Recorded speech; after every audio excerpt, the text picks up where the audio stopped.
बच्चों ये मैट्रिक्स का सवाल है जो कि 2014 एनुअल में पहले भी पूछ चुका है। इसमें दिया है कि मैट्रिक्स का प्रयोग करके इन तीनों समीकरण जो दिए हुए हैं इन तीनों समीकरण को हल करना है। तो कैसे सॉल्व करेंगे? सबसे पहले जो इसके गुणांक हैं, कोफिशिएंट हैं, उनको हम लोग मानते हैं मैट्रिक्स ए बराबर हमारा बन जाएगा 1 1 1 2 1 -3 और 3 -2 1। ये जो निकालना है हमें एक्स वाई जेड का मान निकालना है, इसको बनाते हैं मैट्रिक्स एक्स। तो एक्स का जो मान आ जाएगा एक्स वाई जेड, और ये जो दिया हुआ है ये हमारा बन जाएगा आपका मैट्रिक्स बी बराबर दिया हुआ आपका 6 -5 और 2 बन जाएगा। बच्चों भी ये जो इसका गुणांक है इसको हमने ए माना है, जो निकालना है एक्स बाई जेड उसको हमने एक्स माना है, और जो आंसर दिया हुआ था इसका जो रिजल्ट था उसको बी माना है। अब एक बात यहाँ पे गौर करने लायक ये है कि अगर इन दोनों को मल्टीप्लाई करोगे तो ये पूरा सिस्टम आ जाएगा। अर्थात यहाँ पे लिख सकते हैं ए गुने एक्स। अगर ए और एक्स को गुना कर दिया जाए तो आप गुना करके देख लेना कि पूरा ये वाला आ जाएगा, और ये किसके बराबर है? बी के बराबर। तो ए एक्स बराबर बी, ए एक्स बराबर बी, यहाँ पे लिख देना लेट, मतलब माना। तो यहाँ से अगर हम x का मान निकालना चाहें तो x का जो मान आ जाएगा, x का मान आ जाएगा a इनवर्स और b आ जाएगा, ये उधर जाएगा इनवर्स में बदल जाएगा। अब अगर a इनवर्स और b दोनों को निकाल कर गुना कर दिया जाए तो x का मान आ जाएगा, और अगर x का मान आ जाएगा तो ये वाला मान तीनों का तीनों मिल जाएगा। अगर ये तीनों मान मिल गया तो हमारा जो समीकरण है वो ऑटोमेटिक हल हो जाता है। तो चलो a इनवर्स निकालने की ओर बढ़ते हैं। थोड़ा सा लंबा प्रोसेस है लेकिन निकालना पड़ेगा। नाउ ए इनवर्स निकालने के लिए पहले ए का डिटर्मिनेंट निकाल लो। डिटर्मिनेंट ए क्या हो जाएगा? 1 1 1 2 1 -3 3 -2 1। अब यहां से आगे चलेंगे, डिटर्मिनेंट निकालते हैं। कैसे निकालते हैं? 1 लिखेंगे, इसका डब्बा और -1, फिर डब्बा प्लस ये वाला 1, फिर डब्बा। इसका डिटर्मिनेंट बना रहे हैं हम। अब इसके साथ क्या लिखेंगे? इसका खड़ा और पड़ा छिपाएंगे तो 1 -6। इसके साथ क्या लिखाएंगे? इसका खड़ा पड़ा छिपाएंगे, खड़ा और पड़ा दोनों छिपाएंगे तो 2 और +9। और इसके साथ क्या लिखेंगे? 1 के साथ 1 का खड़ा छिपाएंगे, 1 का पड़ा छिपाएंगे, तो ये दोनों छिपा देंगे तो बचेगा -4 -3। बच्चों इसको हल करने के बाद जो आएगा ये आ जाएगा -5, और ये आ जाएगा -11, और ये आ जाएगा -7, और ये कुल मिलाकर आ जाएगा -23 आ जाएगा, जो कि 0 के बराबर नहीं है। अगर किसी का डिटर्मिनेंट 0 नहीं होता है तो हम बहुत अच्छे से कह सकते हैं कि ए का जो इनवर्स है वो मिलेगा। उसको इंग्लिश में बोलते हैं ए का इनवर्स एग्जिस्ट करेगा। अब हमें क्या करना होगा? निकालना होगा, सभी का कोफैक्टर निकालना होगा। सभी का कोफैक्टर जब तक हम लोग निकालेंगे नहीं तब तक हम इनवर्स भी निकाल नहीं पाएंगे। तो बच्चों हमें सबका कोफैक्टर निकालना होगा। नाउ पहले का कोफैक्टर निकालेंगे, a11 निकालेंगे। कैसे निकलेगा मालूम है ना?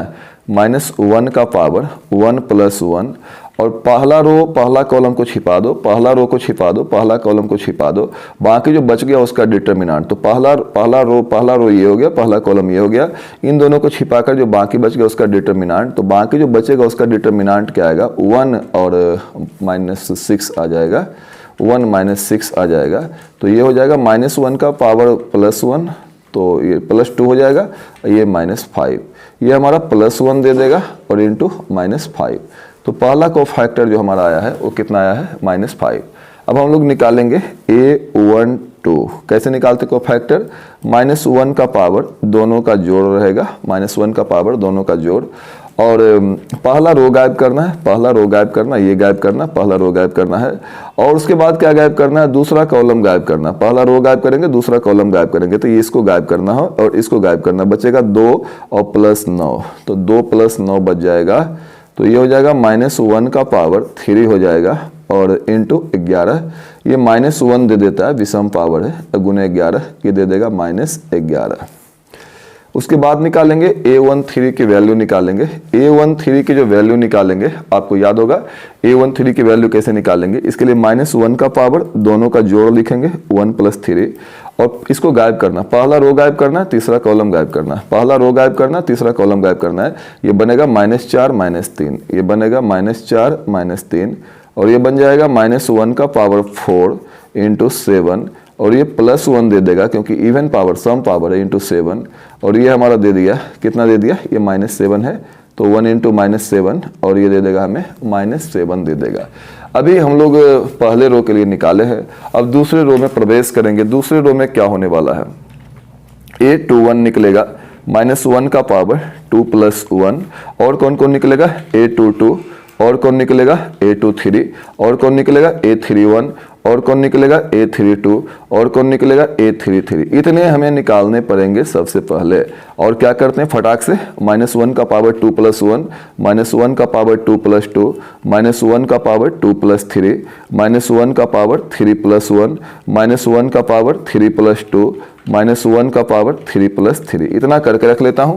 और इसमें दूसरा रो पहला कॉलम छिपा दो, दूसरा रो गायब करो और पहला कॉलम गायब करो। ये हमारा पहला कॉलम हो गया और ये हमारा दूसरा रो हो गया। इसको गायब करेंगे, इसको गायब करोगे तो बचेगा 1 + 2।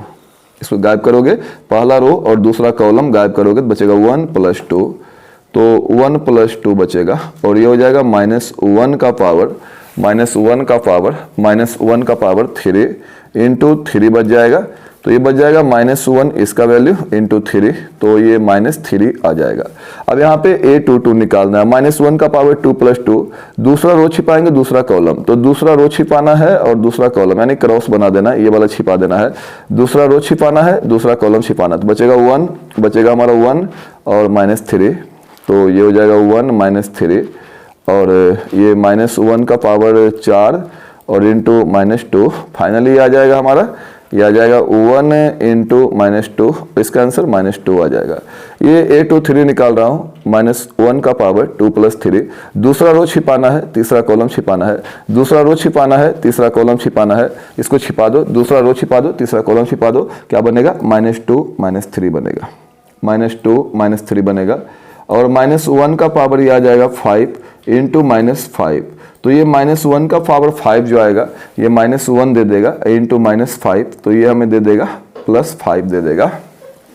उसके बाद जो अगला कार्यक्रम हम लोग करने वाले हैं नेक्स्ट जो है उसको देखना ध्यान से।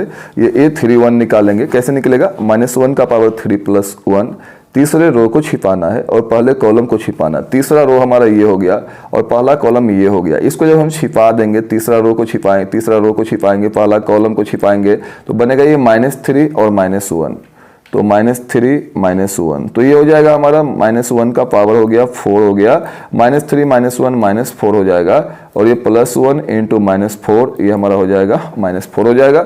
A32 हम लोग निकालने वाले हैं, -1 का पावर 3 + 2, छिपाना किसको, तीसरा रो दूसरा कॉलम, जो यहाँ पे दिख रहा है उसी को छिपा देना है।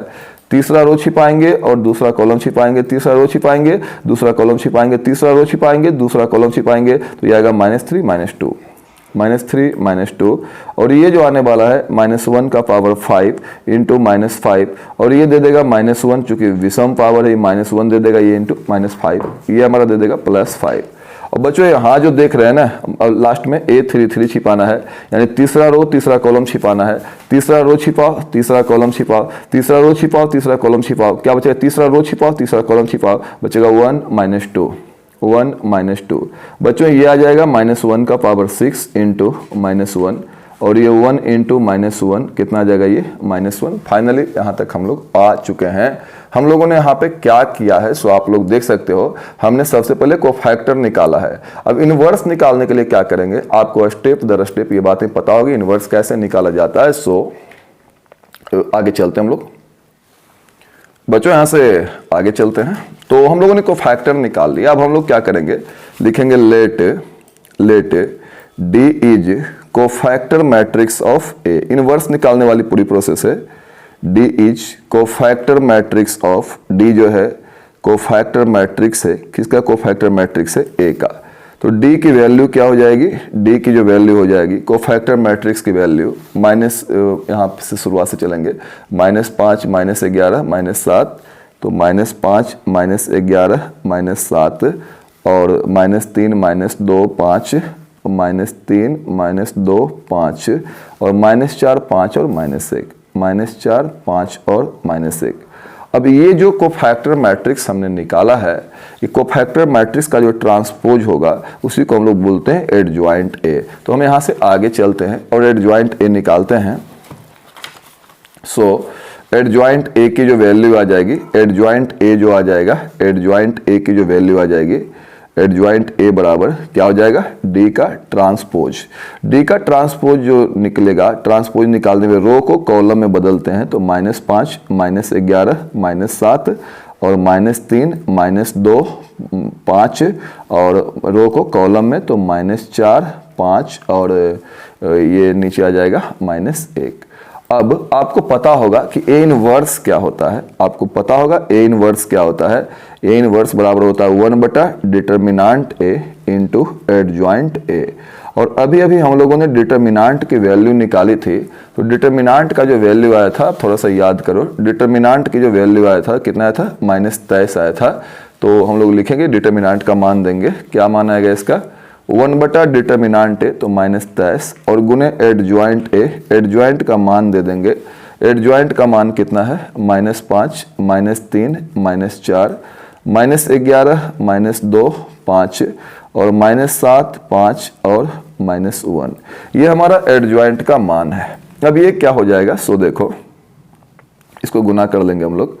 गुना करेंगे तो कैसा हो जाएगा, ये हमारा हो जाएगा, गुना करने के बाद ये आ जाएगा 5 बटा 23 आ जाएगा और 3 बटा 23 आ जाएगा और 4 बटा 23 आ जाएगा। गुना कर रहा हूँ केवल, उसके बाद ये आ जाएगा 11 बटा 23 आ जाएगा और 2 बटा 23 आ जाएगा। गुना करेंगे सभी से -5 बटा 23 आ जाएगा। थोड़ा सा ये और लंबा बनेगा बाबू, ये और लंबा बनेगा, इसको गुना करेंगे 7 बटा 23 आ जाएगा, -5 बटा 23 आ जाएगा और गुना करोगे तो 1 बटा 23 आ जाएगा। ये हमने ए का इनवर्स निकाला है। जबकि आप शुरुआत में अगर चलोगे, जहाँ से हमने स्टार्ट किया था, वहाँ पे ले चलो, तो यहाँ से हमें x का मान निकालना है और x का जो मान होगा ए इनवर्स को b से जब गुना करेंगे ना, तब हमें x का मान आसानी से मिल जाएगा, जब ए इनवर्स को गुना करोगे b से तब। तो लिखेंगे, यहाँ से आगे चलते हैं, लास्ट नाउ एकदम लास्ट में है, x का मान निकालना था, x बराबर क्या हो जाएगा, a इनवर्स b और दोनों को गुना करना होगा तो a इनवर्स का मान देते हैं। कितना मान है इसका, 5 बटा 23 और 3 बटा 23 और 4 बटा 23, 11 बटा 23 और 2 बटा 23 और -5 बटा 23 और 7 बटा 23 और -5 बटा 23 और 1 बटा 23। अब हम लोग को इसको गुना करना होगा, b से गुना करना होगा। तो b आपके पास था, आप याद करो b कहाँ था, b आपके पास था, b कितना था याद करो, देखो b कितना है, b हमारा 6 - 5 2, a हमारा b है। तो इसको गुना करेंगे हम लोग, किससे गुना करेंगे, 6 - 5 2। तो भाई लोगों यहाँ पे क्या रिजल्ट आएगा, क्या परिणाम आएगा, सो देखो x का जो मान आने वाला है, x का जो मान आने वाला है गुना करना पड़ेगा, तो ये हो जाएगा 30 बटा 23। कैसे गुना करते हैं, रो को कॉलम से, पहला से प्लस दूसरा से, -15 बटा 23 और रो को कॉलम से तीसरा से, तो 4 गुने 2 8 बटा 23 और नीचे आते हैं हम लोग रो को कॉलम से 66 बटा 23। उसके बाद थोड़ा सा इसको और बड़ा करना पड़ेगा और ये -10 बटा 23, रो को कॉलम से, रो पहला से दूसरा से तीसरा से, -10 बटा 23। और बच्चों यहाँ पे एक और आ जाएगा, रो को कॉलम से करेंगे पहला से तो 42 बटा 23 और रो को कॉलम से प्लस 25 बटा 23 और प्लस रो को कॉलम से ये से होगा 1 बटा 23। तो फाइनली जो हमारा x जो था इसका मान दे देंगे हम लोग। x का मान आपको याद होगा, ऐसे नहीं याद है मैं वापस से चलता हूँ जहाँ पे थे हम लोग वहीं पे। x का जो मान था आपको याद होगा, x का मान ये हमको दिख रहा है, x/z, ये वाला वैल्यू x का दिख रहा है, वो वैल्यू वापस कर देंगे। चलो तो x का मान x/z था। इधर जब कैलकुलेशन करेंगे तो हमारा इसको कैलकुलेट करोगे तो ये आ जाएगा 30 38 में 15 गया 23 बटा 23 तो 1 दे देगा। इसको 66 में से 20 घटाओगे 46 बटा 23 तो 2 दे देगा। इसको जोड़ोगे तो 1 मिनट यहाँ पे 2 होगा तो ये 69 बटा 23 दे देगा, यानी 3 दे देगा। तो यहाँ से हम लोग आसानी से निकाल सकते हैं x का मान जो है 1 है, y का मान जो है 2 है, z का मान जो है 3 है। ये मैट्रिक्स मेथड से ये हमारा इक्वेशन सोल्व हो गया। इक्वेशन सोल्व करने का मतलब ही होता है x/z का मान निकालना। तो बच्चों हमने किया क्या है शुरुआत से एक बार देख लेते हैं। हमारे पास जो सवाल दिया गया था उसमें जो गुणांक था, हमारा गुणांकों का जो 1 2 3 जो भी लगा हुआ था आगे एक्स बाई जेड के, उसको हमने ए माना है। उसके बाद जो लाना था एक्स बाई जेड का मान निकालना था, उसको एक्स माना है, और जो रिजल्ट आया था उसको बी माना है। तो यहाँ पे दोनों को गुना करेंगे तो बी का मान आ जाता है। ये इक्वेशन का मैट्रिक्स फॉर्म है, तो हम लोग ऐसे भी ऊपर लिख सकते थे matrix form of the given equation, या यहाँ से भी स्टार्ट करेंगे तो कोई गलती नहीं होगी। अब ये दोनों को गुना करेंगे बी आ जाएगा, मतलब ए एक्स बराबर बी आएगा। यहाँ से एक्स का मान निकालेंगे तो ए को उधर ले जाओगे, ए इनवर्स बी, यानी यदि इसका मान हमें निकालना है तो ए इनवर्स और बी को गुना करना होगा। तो इसके लिए हमें ए का इनवर्स निकालना होगा, तो हमने डिटर्मिनेंट निकाला है जो कि -23 आया है। उसके बाद हमने अगले काम में क्या किया है, हमने ए का इनवर्स निकालने के लिए एडजॉइंट निकाला है। एडजॉइंट का जो ये हमने यहाँ पे एडजॉइंट निकाला है। एडजॉइंट निकालने के लिए कोफैक्टर निकालते हैं, और कोफैक्टर का जो मैट्रिक्स है उसको हम लोग बोलते हैं एडजॉइंट। तो कोफैक्टर बनाया, कोफैक्टर का मैट्रिक्स बनाया, और इसके बाद हम लोगों ने लास्ट में एडजॉइंट निकाला है। एडजॉइंट निकालने के बाद जो है, जब एडजॉइंट आ गया तो इनवर्स निकाले, ए इनवर्स का फॉर्मूला से इनवर्स निकाले, और लास्टली क्या था मेरे पास, एक्स बराबर ए इनवर्स बी, यहाँ तक आ गए थे। तो ए इनवर्स को हमने बी से गुना कर दिया, ये हमारा ए इनवर्स यहाँ से है, और बी का मान देखो आपका क्वेश्चन में ही दिया हुआ था, ये हमारा बी होता है, ये मैट्रिक्स। और दोनों को गुना करने के बाद हमने जब यहाँ पे गुना किया तो ये रिजल्ट 1 2 3 आया है, एक्स का मान दे दिया एक्स बाई जेड, और ये हमारा मैट्रिक्स सोल्व हो गया। बच्चों ये सवाल 2014 में आया हुआ है, आपको इसे सॉल्व करने के लिए आना चाहिए, अभ्यास करना चाहिए, प्रयास करना चाहिए। हो सकता है ये सवाल आगे भी आपसे पूछा जाए, ऐसी संभावना बनती है। तो चलो इस क्वेश्चन को आप लोग देख लेना, सॉल्व कर लेना खुद से।